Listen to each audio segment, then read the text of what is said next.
Mr. Chairman, Ranking Member Feinstein, members of the committee, thank you for allowing me to make my statement.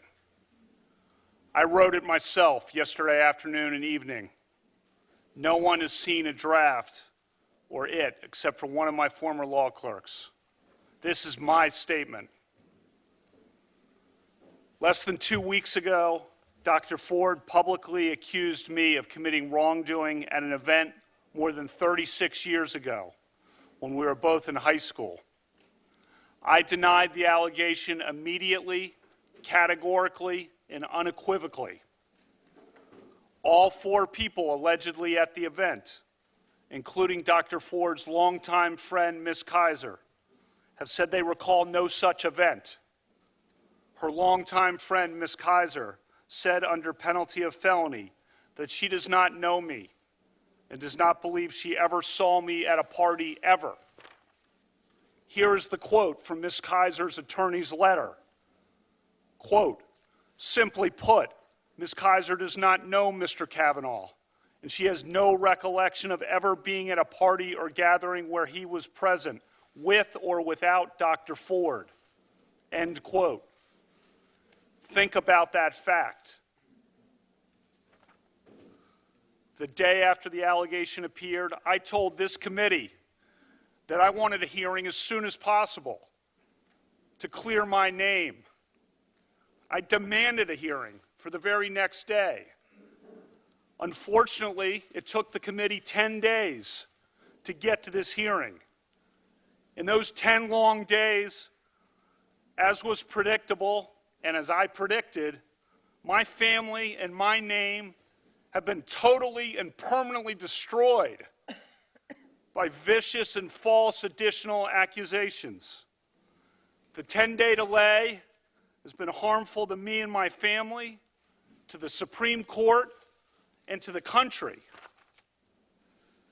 When this allegation first arose, I welcomed any kind of investigation, Senate, FBI, or otherwise. The committee now has conducted a thorough investigation, and I've cooperated fully. I know that any kind of investigation, Senate, FBI, Montgomery County Police, whatever, will clear me. Listen to the people I know. Listen to the people who have known me my whole life. Listen to the people I've grown up with and worked with and played with and coached with and dated and taught and gone to games with and had beers with. And listen to the witnesses who allegedly were at this event 36 years ago. Listen to Ms. Kaiser. She does not know me. I was not at the party described by Dr. Ford. This confirmation process has become a national disgrace. The Constitution gives the Senate an important role in the confirmation process, but you have replaced advice and consent with search and destroy. Since my nomination in July, there's been a frenzy on the left to come up with something, anything, to block my confirmation. Shortly after I was nominated, the Democratic Senate leader said he would, quote, oppose me with everything he's got. A Democratic senator on this committee publicly referred to me as evil. Evil. Think about that word. And said that those who supported me were, quote, complicit in evil. Another Democratic senator on this committee said, quote, Judge Kavanaugh is your worst nightmare. A former head of the Democratic National Committee said, quote, Judge Kavanaugh will threaten the lives of millions of Americans for decades to come. I understand the passions of the moment, but I would say to those senators, your words have meaning. Millions of Americans listened carefully to you. Given comments like those, is it any surprise that people have been willing to do anything, to make any physical threat against my family, to send any violent email to my wife, to make any kind of allegation against me and against my friends, to blow me up and take me down. You sowed the wind. For decades to come, I fear that the whole country will reap the whirlwind. The behavior of several of the Democratic members of this committee at my hearing a few weeks ago was an embarrassment. But at least it was just a good old-fashioned attempt at borking. Those efforts didn't work. When I did at least okay enough at the hearings that it looked like I might actually get confirmed, a new tactic was needed. Some of you were lying in wait and had it ready. This first allegation was held in secret for weeks by a Democratic member of this committee and by staff. It would be needed only if you couldn't take me out on the merits. When it was needed, this allegation was unleashed and publicly deployed over Dr. Ford's wishes. And then, as no doubt was expected, if not planned, came a long series of false last-minute smears designed to scare me and drive me out of the process before any hearing occurred. Crazy stuff. Gangs, illegitimate children, fights on boats in Rhode Island. All nonsense, reported breathlessly and often uncritically by the media. This has destroyed my family and my good name. A good name built up through decades of very hard work and public service at the highest levels of the American government. This whole two-week effort has been a calculated and orchestrated political hit, fueled with apparent pent-up anger about President Trump and the 2016 election, fear that has been unfairly stoked about my judicial record, revenge on behalf of the Clintons, and millions of dollars in money from outside left-wing opposition groups. This is a circus. The consequences will extend long past my nomination. The consequences will be with us for decades. This grotesque and coordinated character assassination will dissuade competent and good people of all political persuasions from serving our country. And as we all know, in the United States political system of the early 2000s, what goes around comes around. I am an optimistic guy. I always try to be on the sunrise side of the mountain, to be optimistic about the day that is coming. But today, I have to say that I fear for the future. Last time I was here, I told this committee that a federal judge must be independent, not swayed by public or political pressure. I said I was such a judge, and I am. I will not be intimidated into withdrawing from this process. You've tried hard. You've given it your all. No one can question your effort. But your coordinated and well-funded effort to destroy my good name and destroy my family will not drive me out. The vile threats of violence against my family will not drive me out. You may defeat me in the final vote, but you'll never get me to quit. Never. I'm here today to tell the truth. I've never sexually assaulted anyone. Not in high school, not in college, not ever. Sexual assault is horrific. One of my closest friends to this day is a woman who was sexually abused and who in the 1990s, when we were in our 30s, confided in me about the abuse and sought my advice. I was one of the only people she consulted. Allegations of sexual assault must always be taken seriously, always. Those who make allegations always deserve to be heard. At the same time, the person who is the subject of the allegations also deserves to be heard. Due process is a foundation of the American rule of law. Due process means listening to both sides.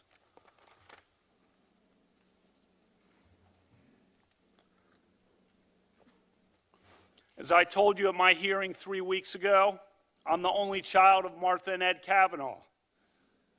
They are here today. When I was 10, my mom went to law school, and as a lawyer, she worked hard and overcame barriers, including the workplace sexual harassment that so many women faced at the time and still face today.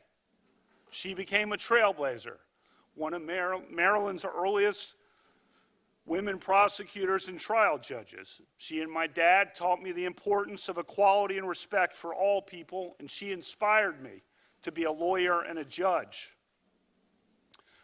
Last time I was here, I told you that when my mom was a prosecutor and I was in high school, she used to practice her closing arguments at the dining room table on my dad and me. As I told you, her trademark line was, "Use your common sense. What rings true? What rings false?" Her trademark line is a good reminder as we sit here today, some 36 years after the alleged event occurred, when there is no corroboration, and indeed it is refuted by the people allegedly there. After I have been in the public arena for 26 years without even a hint, a whiff of an allegation like this, and when my nomination to the Supreme Court was just about to be voted on at a time when I'm called evil by a Democratic member of this committee, while Democratic opponents of my nomination say people will die if I am confirmed. This onslaught of last-minute allegations does not ring true. I'm not questioning that Dr. Ford may have been sexually assaulted by some person in some place at some time. But I have never done this to her or to anyone. That's not who I am. It is not who I was.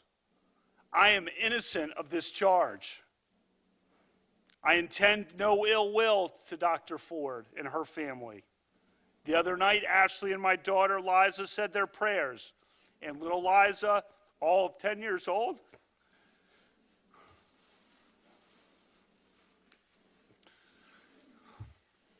said to Ashley, "We should pray for the woman." It's a lot of wisdom from a 10-year-old. We mean no ill will.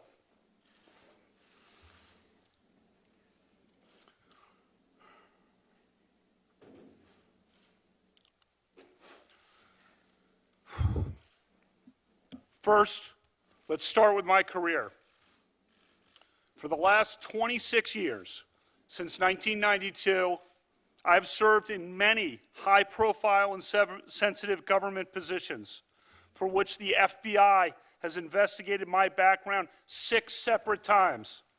6 separate FBI background investigations over 26 years, all of them after the event alleged here.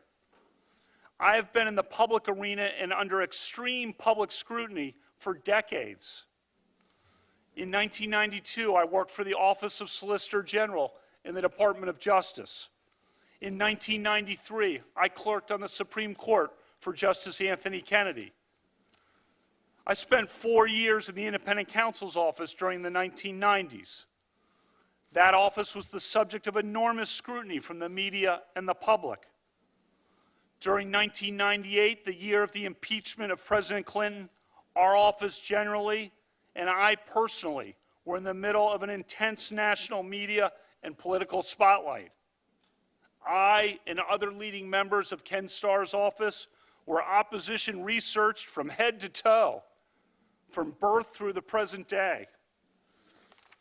Recall the people who were exposed that year of 1998 as having engaged in some sexual wrongdoing or indiscretions in their past.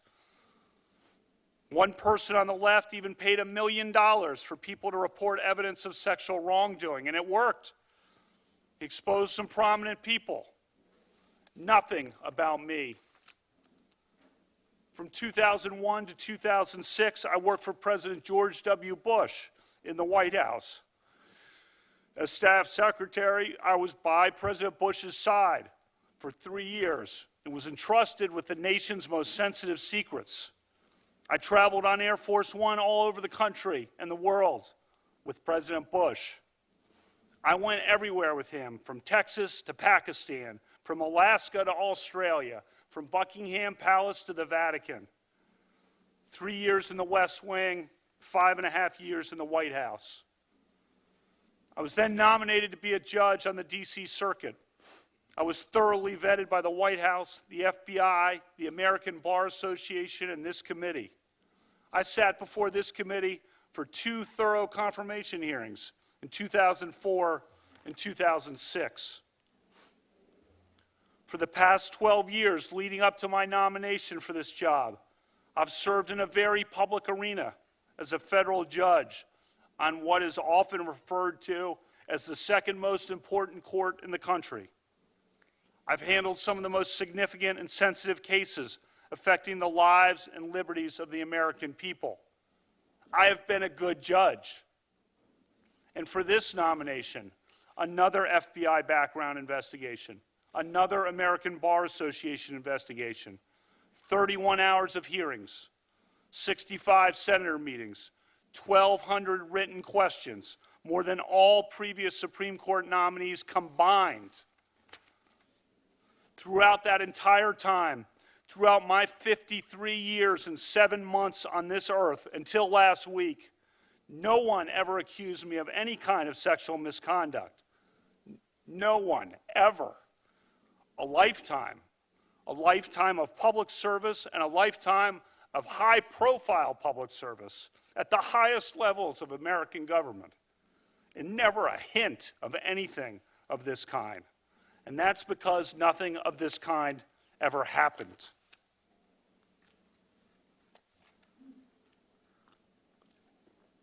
Second, let's turn to specifics. I categorically and unequivocally deny the allegation against me by Dr. Ford. I never had any sexual or physical encounter of any kind with Dr. Ford. I never attended a gathering like the one Dr. Ford describes in her allegation. I've never sexually assaulted Dr. Ford or anyone. Again, I am not questioning that Dr. Ford may have been sexually assaulted by some person in some place at some time. But I've never done that to her or to anyone. Dr. Ford's allegation stems from a party that she alleges occurred during the summer of 1982, 36 years ago. I was 17 years old between my junior and senior years of high school at Georgetown Prep, a rigorous all-boys Catholic Jesuit high school in Rockville, Maryland. When my friends and I spent time together at parties on weekends, it was usually with friends from nearby Catholic all-girls high schools, Stone Ridge, Holy Child, Visitation, Immaculata, Holy Cross. Dr. Ford did not attend one of those schools.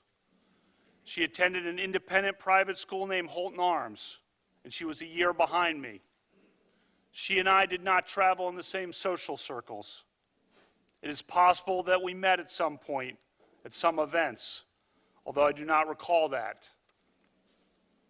To repeat, all of the people identified by Dr. Ford as being present at the party have said they do not remember any such party ever happening. Importantly, her friend, Ms. Kaiser, has not only denied knowledge of the party, Ms. Kaiser said under penalty of felony, she does not know me, does not recall ever being at a party with me ever. And my 2 male friends who were allegedly there, who knew me well, have told this committee under penalty of felony that they do not recall any such party and that I never did or would do anything like this. Dr. Ford's allegation is not merely uncorroborated. It is refuted by the very people she says were there including by a longtime friend of hers, refuted. Third, Dr. Ford has said that this event occurred at a house near Columbia Country Club, which is at the corner of Connecticut Avenue and East-West Highway in Chevy Chase, Maryland. In her letter to Senator Feinstein, she said that there were 4 other people at the house, but none of those people, nor I, lived near Columbia Country Club. As of the summer of 1982, Dr. Ford was 15 and could not drive yet, and she did not live near Columbia Country Club. She says confidently that she had 1 beer at the party, but she does not say how she got to the house in question, or how she got home, or whose house it was.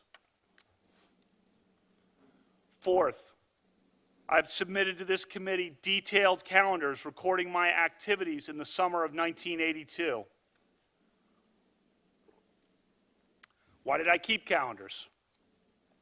My dad started keeping detailed calendars of his life in 1978.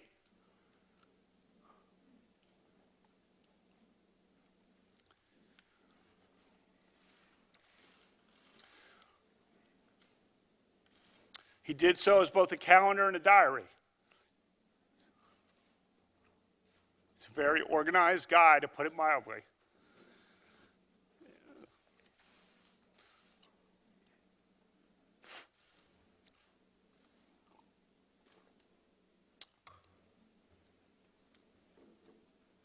Christmas time, we sit around and he regales us with old stories. Old milestones, old weddings, old events from his calendars.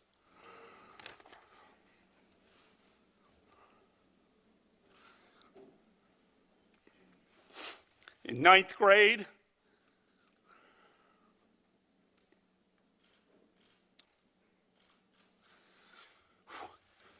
in 1980, I started keeping calendars of my own. For me also, it's both a calendar and a diary. I've kept such calendars, diaries for the last 38 years. Mine are not as good as my dad's in some years. And when I was a kid, the calendars are about what you would expect from a kid. Some goofy parts, some embarrassing parts. But I did have the summer of 1982 documented pretty well. The event described by Dr. Ford presumably happened on a weekend, because I believe everyone worked and had jobs in the summers. And in any event, a drunken early evening event of the kind she describes presumably happened on a weekend. If it was a weekend, my calendars show that I was out of town almost every weekend night before football training camp started in late August. The only weekend nights that I was in D.C. were Friday, June 4, when I was with my dad at a pro golf tournament.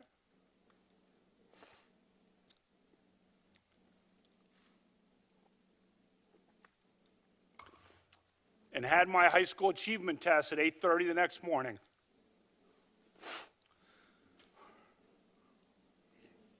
I also was in D.C. on Saturday night, August 7th. But I was at a small gathering at Becky's house in Rockville with Matt, Denise, Lori, and Jenny. Their names are all listed on my calendar. I won't use their last names here. And then on the weekend of August 20 to 22nd, I was staying at the Garretts with Pat and Chris as we did final preparations for football training camp that began on Sunday the 22nd. As the calendars confirm, that weekend before a brutal football training camp schedule was no time for parties. So let me emphasize this point. If the party described by Dr. Ford happened in the summer of 1982 on a weekend night, my calendar shows all but definitively that I was not there. During the weekdays in the summer of 1982, as you can see, I was out of town for 2 weeks of the summer for a trip to the beach with friends and at the legendary 5-star basketball camp in Honesdale, Pennsylvania.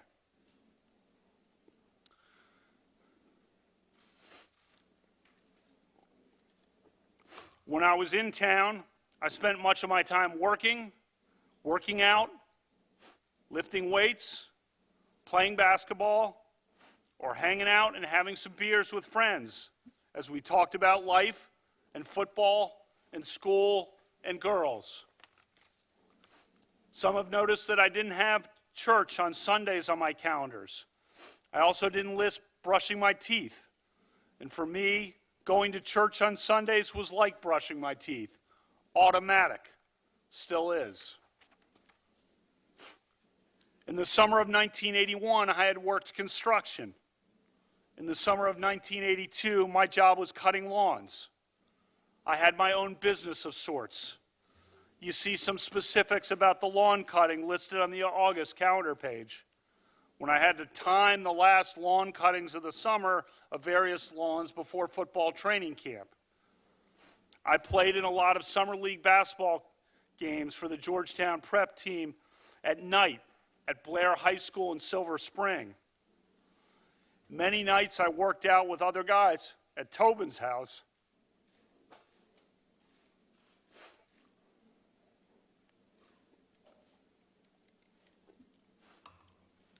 He was the great quarterback on our football team, and his dad ran workouts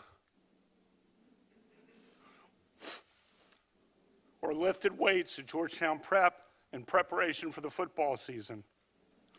I attended and watched many sporting events, as is my habit to this day.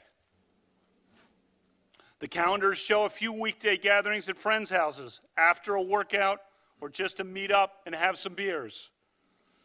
But none of those gatherings included the group of people that Dr. Ford has identified.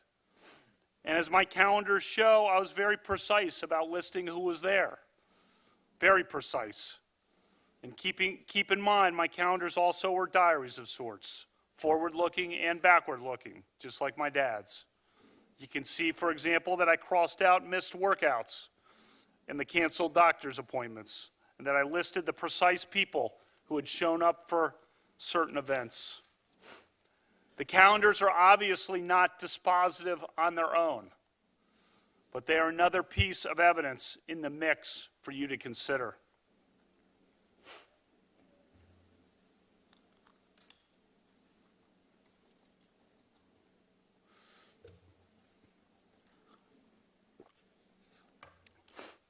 Fifth, Dr. Ford's allegation is radically inconsistent with my record and my character from my youth to the present day. As students at an all-boys Catholic Jesuit school, many of us became friends and remain friends to this day with students at local Catholic all-girls schools. One feature of my life that has remained true to the present day is that I've always had a lot of close female friends. I'm not talking about girlfriends. I'm talking about friends who are women.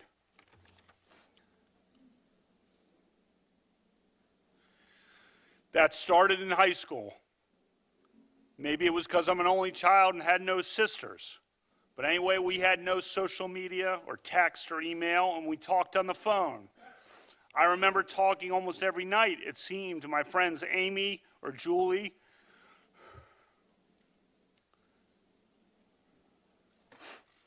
or Kristen, or Karen, or Suzanne, or Maura, or Megan, or Nikki.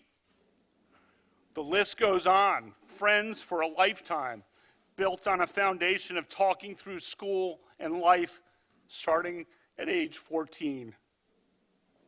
Several of those great women are in the seats right behind me today. My friends and I sometimes got together and had parties on weekends. The drinking age was 18 in Maryland for most of my time in high school and was 18 in D.C. for all of my time in high school. I drank beer with my friends. Almost everyone did. Sometimes I had too many beers. Sometimes others did. I liked beer. I still like beer. But I did not drink beer to the point of blacking out, and I never sexually assaulted anyone. There is a bright line between drinking beer, which I gladly do and which I fully embrace, and sexually assaulting someone, which is a violent crime. If every American who drinks beer or every American who drank beer in high school is suddenly presumed guilty of sexual assault, we'll be in an ugly new place in this country. I never committed sexual assault. As high school students, we sometimes did goofy or stupid things. I doubt we are alone in looking back at high school and cringing at some things. For one thing, our yearbook was a disaster. I think some editors and students wanted the yearbook to be some combination of Animal House, Caddyshack, and Fast Times at Ridgemont High, which were all recent movies at that time. Many of us went along in the yearbook to the point of absurdity. This past week,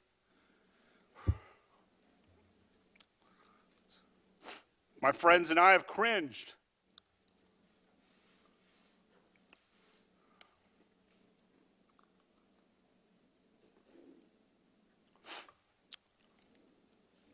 When we read about it and talked to each other.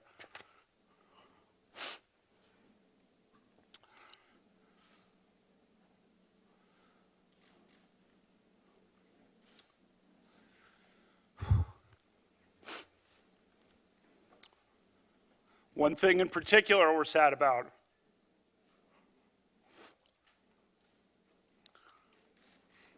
One of our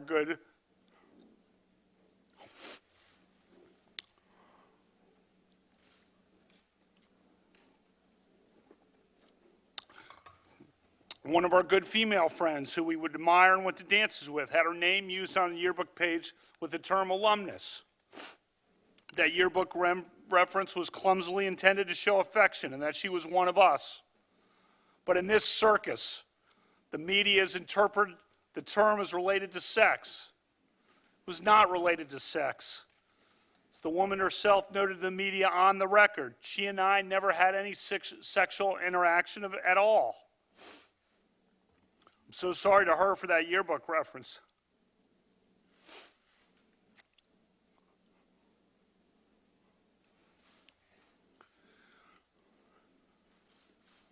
This may sound a bit trivial, given all that we are here for, but one thing I want to try to make sure of in the future is my friendship with her. She was and is a great person. As to sex, this is not a topic I ever imagined would come up at a judicial confirmation hearing, but I want to give you a full picture of who I was. I never had sexual intercourse or anything close to it during high school or for many years after that. In some crowds, I was probably a little outwardly shy about my inexperience. Tried to hide that. At the same time, I was also inwardly proud of it. For me and the girls who I was friends with, that lack of major or rampant sexual activity in high school was a matter of faith and respect and caution. The committee has a letter from 65 women who knew me in high school.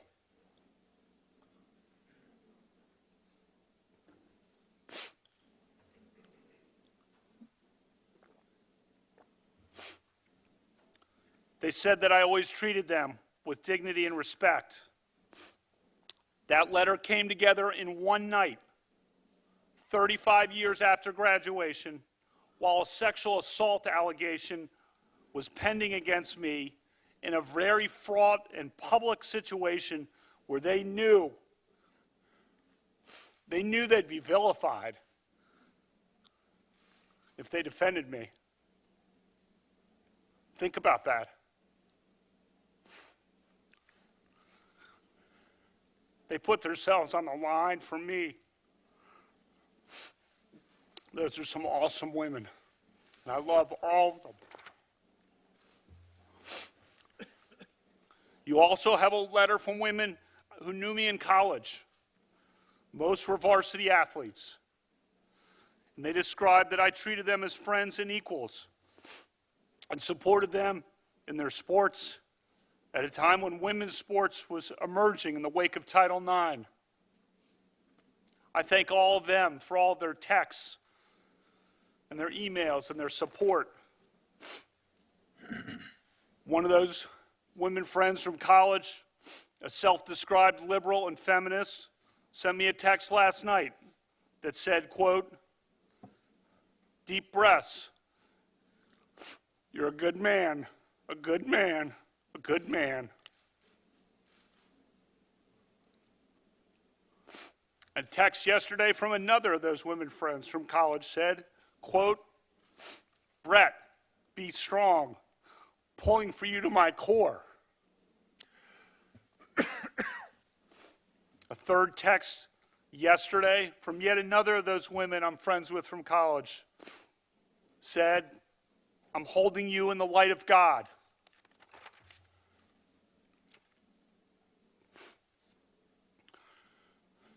As I said in my opening statement the last time I was with you, cherish your friends, look out for your friends, lift up your friends, love your friends. I've felt that love more over the last 2 weeks than I ever have in my life. I thank all my friends. I love all my friends. Throughout my life, I've devoted huge efforts to encouraging and promoting the careers of women. I will put my record up against anyone's, male or female. I am proud of the letter from 84 women who worked with me at the Bush White House from 2001 to 2006 and described me as, quote, "a man of the highest integrity." Read the op-ed from Sarah Day from Yarmouth, Maine. She worked in Oval Office operations outside of President Bush's office. Here's what she recently wrote in centralmaine.com. And today she stands by her comments. Quote, "Brett was an advocate for young women like me. He encouraged me to take on more responsibility and to feel confident in my role. In fact, during the 2004 Republican National Convention, Brett gave me the opportunity to help with the preparation and review of the president's remarks, something I never would have had the chance to do if he had not included me. And he didn't just include me in the work. He made sure I was at Madison Square Garden to watch the president's speech instead of back at the hotel watching on TV." End quote.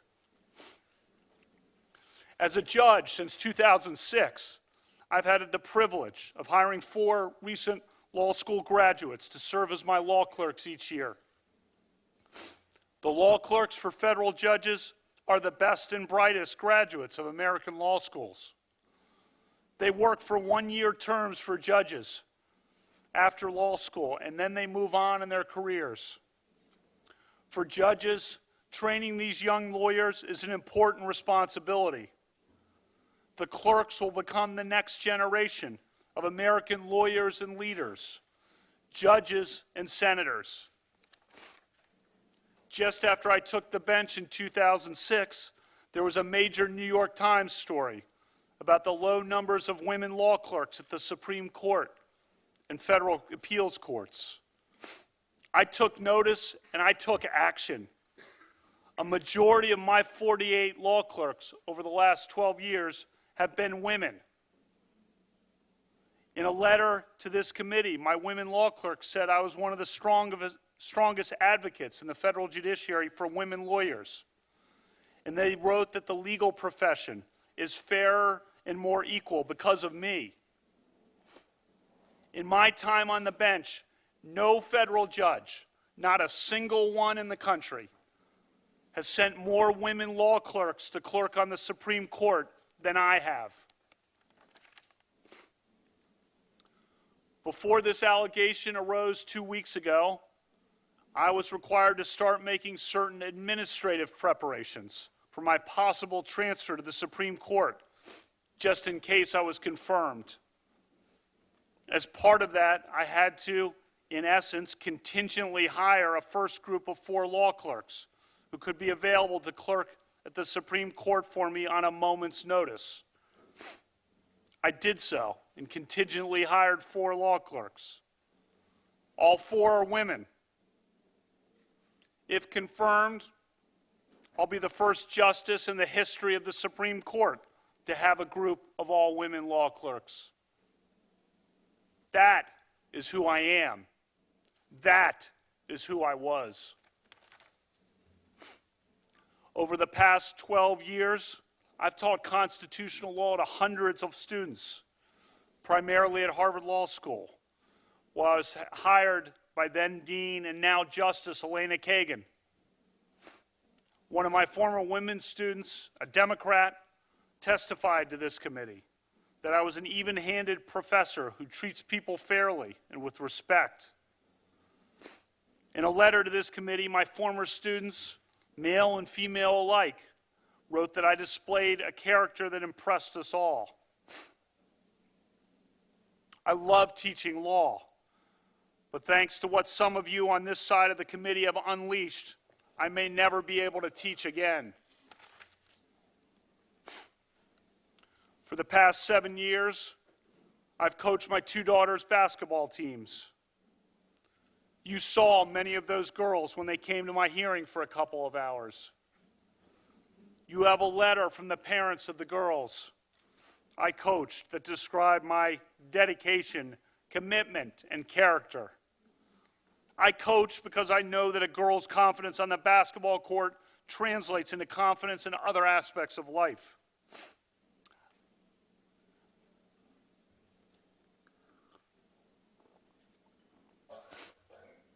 I love coaching more than anything I've ever done in my whole life. But thanks to what some of you on this side of the committee have unleashed, I may never be able to coach again.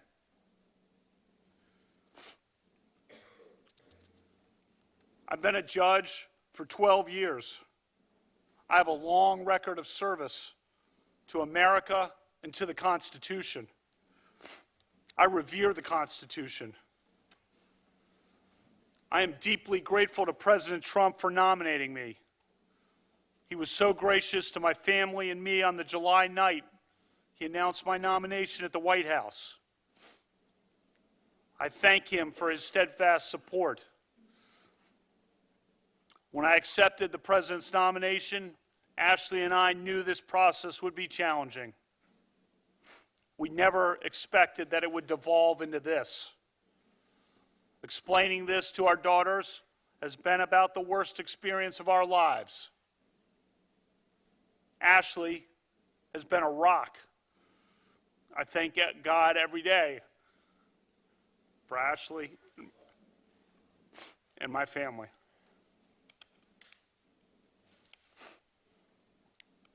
We live in a country devoted to due process and the rule of law. That means taking allegations seriously. But if the mere allegation, the mere assertion of an allegation, a refuted allegation from 36 years ago, is enough to destroy a person's life and career, we will have abandoned the basic principles of fairness and due process that define our legal system and our country.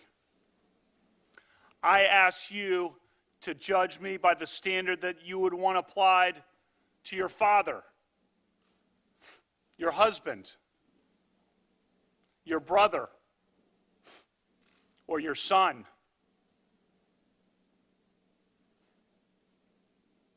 My family and I intend no ill will toward Dr. Ford or her family.